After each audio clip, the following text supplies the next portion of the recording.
G'day guys, Tiny here from Offtap Brewing. What is Tiny doing? Well, Tiny's doing a bit of DIY. Just thought I'd show you some cheap things that I made today. I'm still in the process of finishing the project off. It's two projects. One's 99% finished, one's 100% finished, and the other is 80% finished.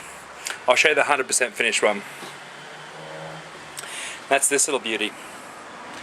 That is to connect to my cam locks, like so. Boop, boop, boop. And that's for my recirculating pump system. So I can push that down into the wort, move it round in there. It's just not a jet spraying in. It's actually heaps of little holes. It doesn't spin like yours, Grant. If you want to see a cool one, watch Grant Baker, guys. But this one's just to push in and just to agitate the mash, just to push it in, leave it in the spot, come back in 10 minutes, push it in, move it somewhere else, and just have it, you know, movable. It's not dribbling through. We're really going to get into the mash and get it moved around while we're doing this, because in the big one, it compacts pretty tightly in the 100-litre one. So what else have I done today? Well,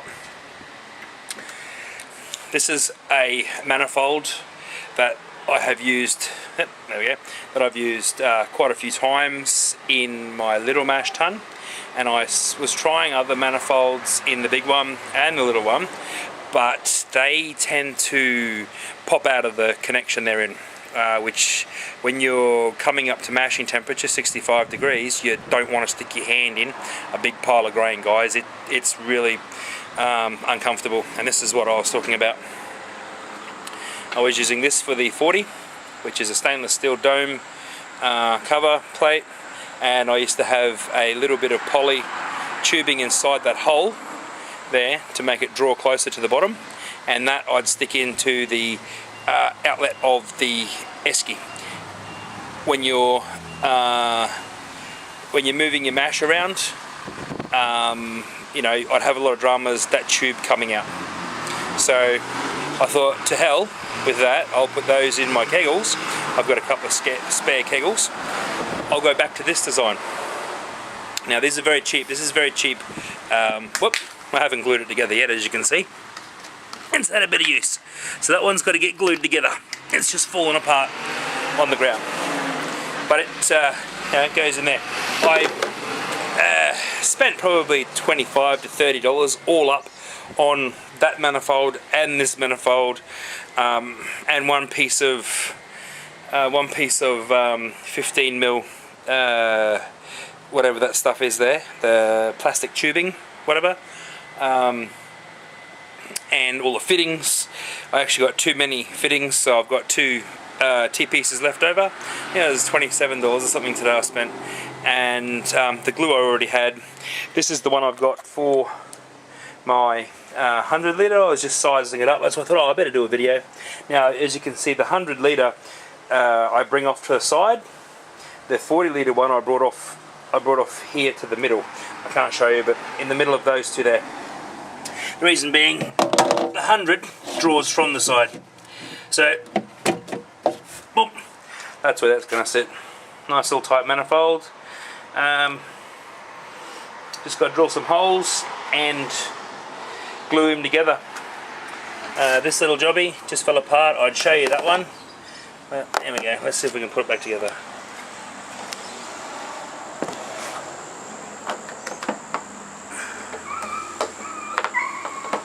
Alright, that's him back together now.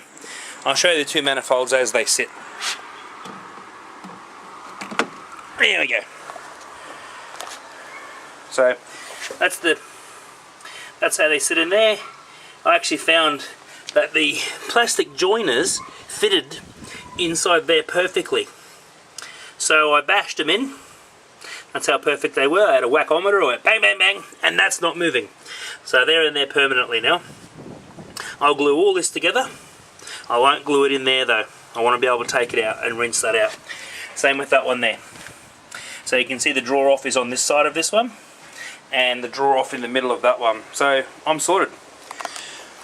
2 manifolds, and a sprinkler arm. Yay! Very cheap, guys. And I've seen a lot of you fancy guys out there doing it with copper. I had a look at the price of copper before I went and purchased all that, and yeah, no. For me, to spend the $30 and make the 3 items that I wanted was well worth it over the $80 or $90 I'd spend on all the copper, and then I got to learn how to braise and all that sort of stuff. And yeah, no. Definitely much cheaper for me, I'm saying, for me, and Mr. Sam, Thrifty Brewer, you'll know what I'm talking about. For me, the cheap is the better. Okay guys, I hope I gave you some good ideas on, how to do that. I didn't, you don't need to see me measuring and cutting. I mean, it's not real hard. I didn't use anything fancy. I used a hacksaw and a ruler. So yeah, I better get back to drilling some holes and gluing some stuff up. Any questions or comments, please leave below. I'll be happy to answer you. Now that we can answer back on YouTube. We always could, but it's all looking good once you get your head around it. I mean, the new YouTube, I tell you what guys, in 6 months time, who's going to remember the old one? Look at Facebook and how many times it's changed. A lot. Who remembers the original Facebook? It's all working for the better, guys. We all still get paid. Alright, remember, comments, like, subscribe, support the brewer, and beer makes you smarter.